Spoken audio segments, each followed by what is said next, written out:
Hello everybody, welcome back. So today I'm gonna be talking to y'all about a show that I basically binged last night and then I finished it today. Um, I actually had an appointment today at 9 a.m. so I couldn't stay up past a certain time. I actually ended up going to sleep like at 1:30 in the morning because I was binge watching the show.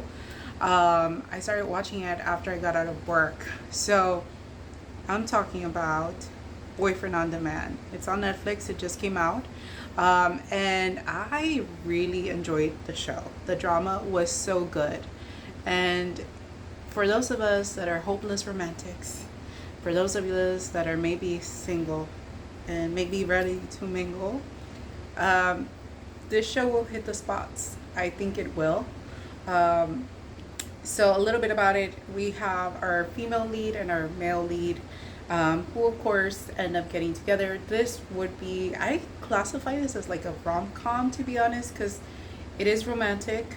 There is some like comedy to it. There's also some like, a lot of things that you can kind of relate to. It's actually pretty relatable, for those of you that have been single for a while and maybe have been reluctant on getting back out there. I know that's been me for many, many years.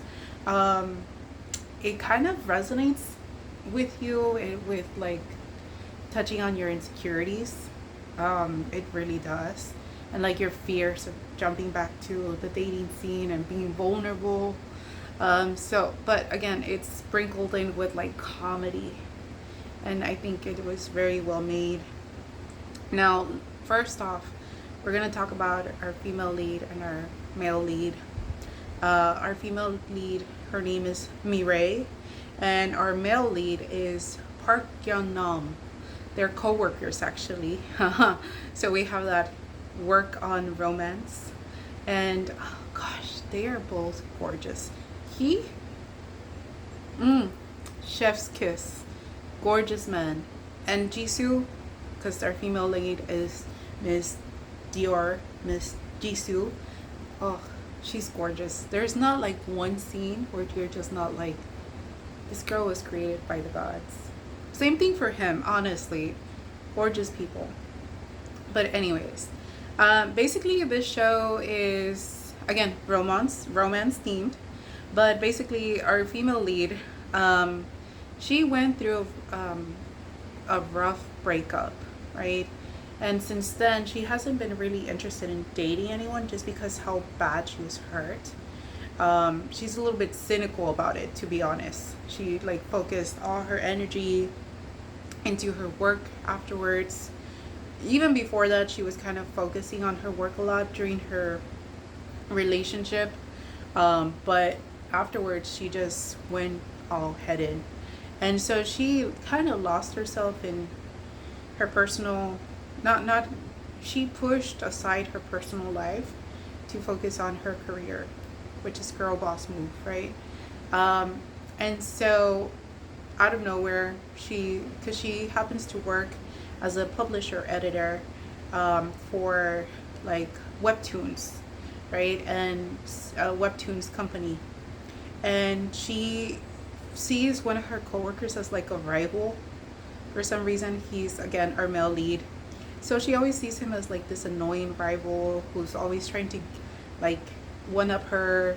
At least that's in her sight, right? And anyway, so perchance she is asked to, because again she's really good at what she does. She's an editor. She is asked to review a product that is coming out by this company, right? It just happens per chance. She's asked to review a product. Basically, the product is reality, like AI boyfriend. I know that right now that is a very strong theme. AI boyfriend and girlfriend, that's really strong. But it taps into your brain and makes you go to sleep. So you're having these dreams about a digital reality, right? That's created by this system, and it basically takes you on 900 potential dates, right, with different guys. And so she's asked to review. So they give her this gadget, right? And she starts off, and the first date that she goes to, again, because this is a digital reality, this is a boyfriend, digital AI boyfriend, right? She has no control really over what he's going to say next or whatnot. She only knows that their main goal is to like woo her, right? To get to her. So the first guy that she dates in the digital world, which again, these men are just computer systems, she falls in love with him. Like, she's swooned by him because he's this chaebol, right? So chaebols in Korea are basically like big wigs, big people.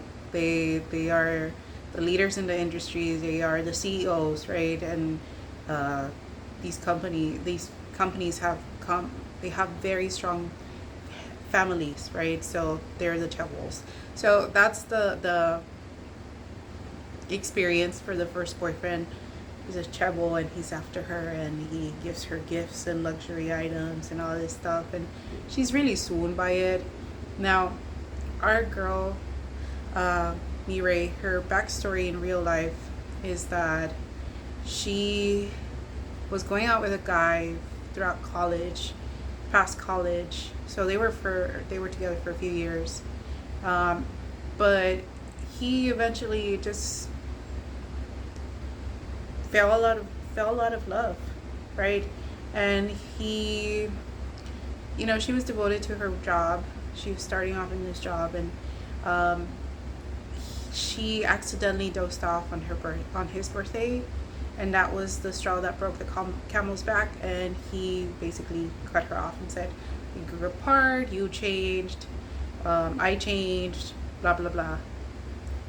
Come to find out later that he actually ended up getting engaged with a mutual friend, and so she still has that circle of mutual friends, and obviously she doesn't talk to him or his new bride to be because they got engaged, but again, they're aware of each other, and so obviously that broke her heart. And then not only that, since she is still with that group chat of her mutual friends, the new girl, the wife or the fiance wife to be, post the invitation on the group chat of their wedding. So it's a whole thing. I mean, she's still sad about it because I feel like that was her love, right? That first love that you get when you're no longer a child and you're an adult, or growing as an adult and still figuring yourself out, that one really hurt. Anyway, so that was her life. And then post breakup, again, she focuses a lot on herself and her career, and she just pushes love to the side. She says, "I don't want to go through this shit again," which is super understandable. Honestly, same. I get it. I really do. Anyway, so she starts going on these dates with these men, virtual men, and she starts liking it, right? She swoons over it, but then she also has to balance her work life, because obviously she still has things going on in her work life. And then in the meantime, in her eyes, she's like beefing it with this guy, her coworker, because he's always trying to or she feels like he's always trying to one up her, and they're basically rivals because he's the publisher for the editor for someone else, publisher for someone else, and she's the publisher for someone else, and they happen to be competitors for the webtoon series. So obviously they work together, they work in the same office, but in her eyes he's competition, and she finds him annoying. And so slowly but surely, you start to, as the episodes go through, you start to see that he actually doesn't hate her. He likes her. He likes her. And then all of a sudden he confesses that he likes her. He's like, "I like you." and she just doesn't know what to do or say, because like that was like super out of the blue, um, which is super, again, hilarious, because all this time she felt like he hated her. She honestly, he would give her the culture, like you get the vibe of like this guy is like cold shoulders. But then in episode 7, you kind of see like how, like the first 15 minutes or so of the episode, you see his point of view and how he kind of just started falling for her, and how he would try to make things happen, like where they would, you know, perchance meet at the elevator, but he was actually waiting for her so that they can take the elevator together. Yeah, I mean, I have to take a moment, because that episode 7, gosh, it was so good. Seeing it from his side, how he actually liked her, and like how he was describing it. And but the thing is, like, she actually rejected him. She was like, what? And she didn't know how to feel, because obviously all this time she was just beefing with him. In her mind, she was like, he's so annoying, yada yada. And like her friends were like, girl, you like him. And she was like, no, I don't, blah blah blah. Anyways, so, you know, we just see the progression of her relationship with him, but also in the virtual world, she just gets tired of the men that she's meeting, and she's like, I want a match that's just my match, perfect match for me. You know, it's not the same play by play that you guys have, because basically it's like a game. Like the virtual boyfriend is a game. Like the guy, the character has to play by play of how he woos the girl, and she's like, I don't want that. So they actually tell her, well, if you subscribe to a premium package, because she had actually gotten like the free package because she was gonna review, but then after she finished the promo, she didn't want to go back to it, but then somehow she just went back to it and ended up paying the subscription, which was 500,000 Korean won, which is about a little over $350 a month for the subscription. And that was just the basic subscription. And then she pays for the premium subscription so she can get the perfect boyfriend, or the perfect man, right? Her ideal guy. And that subscription, I saw, they showed it briefly, was like 1,000,000 Korean won. So like I think it was like between 600 and 700 USD. So dang, that's a pretty penny. Anyways, so she has to answer a total of like 200 questions or something like that, of even write an essay of who her ideal guy would be, like characteristics, what's her ideal date, like what's her fears, what things like that, right? And then she finally goes into the virtual world to meet this magic man. And it turns out that his likeness is the exact likeness of her coworker, who she has had beef this whole time with. The only difference is they put his hair red, but it's exactly like her coworker. And so she was like super thrown off. She's like, no, this can't be, this is an error. And she like even argues with the AI, like, hey, like, can we do a redo, because I don't want to see his face, blah blah blah. And they're like, no, you can only get one chance to create your perfect man. And so she tried it, right? She got curious, so she tried it. And then it's at that point that she kind of realizes, do I like, you know, the guy that's in my actual reality? Do I like Park Young-nam? And so she starts kind of falling for him and whatnot, in the real life and in the virtual world. And then at one point she just can't tell both characters are collaging with each other, like she'll be with the guy in virtual reality, but then she gets thoughts of the guy from Earth, right? Or not Earth, but from her real life. And so, I'm wrong. So to create her ideal man, she actually had to answer 2,000 questions. which is crazy, but I guess that makes sense, right? Um, but going back into it, I mean, you know, so you just kind of start to see the progression of how she like ends up liking him, but then she's fighting her feelings because she doesn't want to get hurt. So she starts kind of distancing herself and like kind of saying no, but he's kind of persistent, not in a pushy way, but like persistent, like I like you. You know, he's very straightforward, which I think a lot of us like.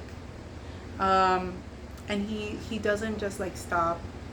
Um, you know, he's trying his best. Like there's a scene where like he offers her like an umbrella, or you know, he actually, what he would do, and I found this super sweet, he would stay, so she would have to submit projects before midnight, but then she was never able to submit them like on time, like before midnight, or she would submit them right before midnight, because the author that she's working with would always send her the project super late during the day. So she would stay back in the office close to midnight. So our male lead, he would stay behind so that she wouldn't be alone in the office. There was one instance where I thought it was super cute, where she stayed behind and he stayed behind as well, and then he leaves the office to go downstairs and buy a coffee, and she goes downstairs also to buy a coffee, right? So she orders her coffee, and then he gets his order, and it's 2 coffees, and she's like, oh, you got 2 coffees, and he's like, oh yeah, one is for here and one is for the road. And she's like, oh, aren't they gonna get watered down? And he's like, no, I'm just gonna drink it real quick. But then later on we find out that he had actually bought that second coffee for her. So it's just the little things, like you can tell he's really trying. And I really love that. Like the way they wrote this character. Ah, I wish I had a man like that in my life to woo me like that. But anyways, so we just kind of see the progression of their relationship. Eventually, the turning point, because again, all this time she kept rejecting him and rejecting him. The turning point was that they ended up sharing a cab together. It was snowing, and one of her coworkers was like, hey, join me in this cab because you're never gonna get a cab at this rate with this weather. So she gets in the cab, and then to find out our male lead is in the back seat. So she sits right next to him, and she kind of feels awkward, right? Because again, this whole time she's basically trying to avoid him. She's been avoiding him because again, she doesn't want to fall in love. But she kind of has like emotions stirring inside. So then the first male coworker gets dropped off, and then it's her turn to get dropped off, and he offers her an umbrella. And he's like, hey, take it. I don't want, like, you need it. And she doesn't take it. She's like, no, have a good night. You'll need it, right? And so she's just walking home in the snow, and then he follows after her. And he's like, he gets down and he follows after her. And he's like, hey, please take it. I don't want you to get snowed. Because snow is wet, right? And she's like, no. And he's like, what's wrong? Like, you don't accept anything from me, like, at all. Like, what have I done? And she basically kind of breaks down and says, you don't get it. Like, you don't understand how I feel. You only, like, see how you feel, but, like, what about how I feel? And so he kind of starts seeing, like, you know, they have a conversation, and she kind of still is, like, super hesitant, but then he kisses her, and then she kisses him. I'm sorry. This is coffee. I made coffee at home.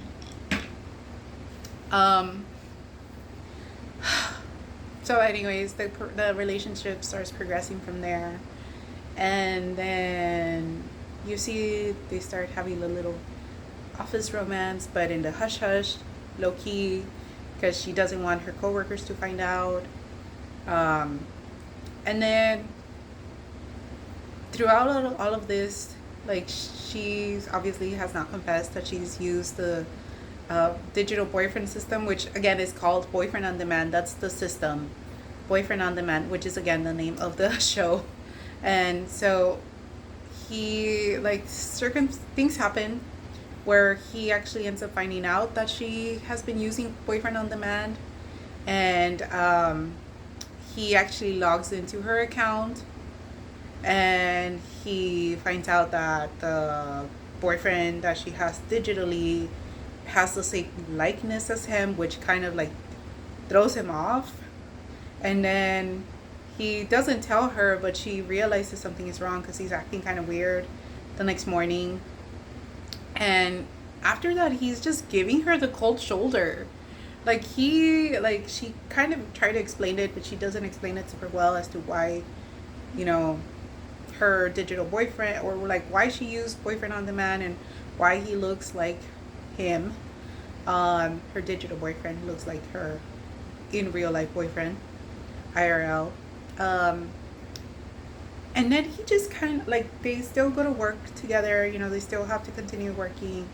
And it just is kind of awkward because he's again giving her the cold shoulder, and she doesn't know why, and she's getting that itch. Like, and then, gosh, I can relate to her because her friend in the drama was like, hey, you need to like not be so desperate. She's like, whenever your exes or whenever your guy starts giving you the cold shoulder, you kind of start to get desperate, and you follow up and you check on your phone, and you don't know, you know, you message first, and then that's when they lose interest because you're the one that's keeping up tabs and they're not. And so her friend was like, you need to stop doing that. And she's like, no, but she just can't, because like it doesn't feel right. Like, she wants to know what's going on. Why is he giving her the cold shoulder? Like, she was messaging him and he was basically like leaving her on red, and she was like, what is going on? And she obviously feels like it's because, you know, he found out her secret, which was she was using Boyfriend on Demand. And then we kind of see a sneak of his side where he's like, why is she avoiding eye contact? But then, boy, like, you are like ignoring her. So make it make sense, right? She's avoiding eye contact because you are basically like making her feel like she's not special anymore. And she says, now I feel like he thinks I'm not special. Anyway, so then they get over that hump. Eventually he has a talk with one of his friends, and the friend is like, honestly, like, if I found out that my girlfriend had Boyfriend on Demand and she created the ideal man and his likeness was just like mine, I would be like super happy. Because obviously, like, I'm real and he's not, and so I will be the one that cares for her. But I just knowing that, you know, her ideal man looks like me, I'd be super happy. And that's when this guy, our male lead, decides to change the tune, and he's like, you know what, that's true. And then, like, you know, he follows her to the bakery where she's at that point, because she went to a bakery to buy some bread. He runs to her and he just tells her, like, I want to be with you, right? So I guess he got over that. And then you just kind of see them like being a cute little couple at the end. So it was really wholesome. I gotta admit, I did cry. I had there was several instances throughout the show that I cried. I was like, oh. Not like that, but I literally had like tears. I got emotional because, like, again, if you are a single lady who has been, you know, reluctant to go back to the dating world because you don't want to get hurt, again, that has been my case. Oh, you relate. You can totally relate. If you're married, you've been happily married, congratulations. But like, you might not relate as much, but you I think you'll like it. It doesn't matter what your marital status is, you will like it. But like, for me, I did relate. Some parts I did relate, and not the digital boyfriend. I don't have a digital boyfriend. I don't have a boyfriend, but like the like her side of how she's like navigating her life, you know, that was super relatable to me. And I just like was like, girl, same, same. And then when like he goes after her and they kiss, oh, I'm like, why can't that happen to me? But anyways, I just want to talk about it, talk to you guys about it again. I watched it last night and then finished it today. I literally have not really done many chores because I've been watching this K-drama. I'll probably start doing my chores right after this because I do my chores over the weekend. So if you haven't watched it, I highly recommend it. I'm sorry about the spoilers. But yeah, gosh, it was a 10 out of 10 for me, honestly. 10 out of 10. I cannot understate how gorgeous the leads were. Jisoo, again, she's gorgeous. And then the male lead, gosh, there's something about his eyes and like the way he carries himself, his posture. You know what they say, I like my man like I like my coffee. Tall, dark, and handsome. Alright, I'm sorry. Being too cheesy. Alright, well, thank you. I kept you for so long already. Have a great weekend. Bye.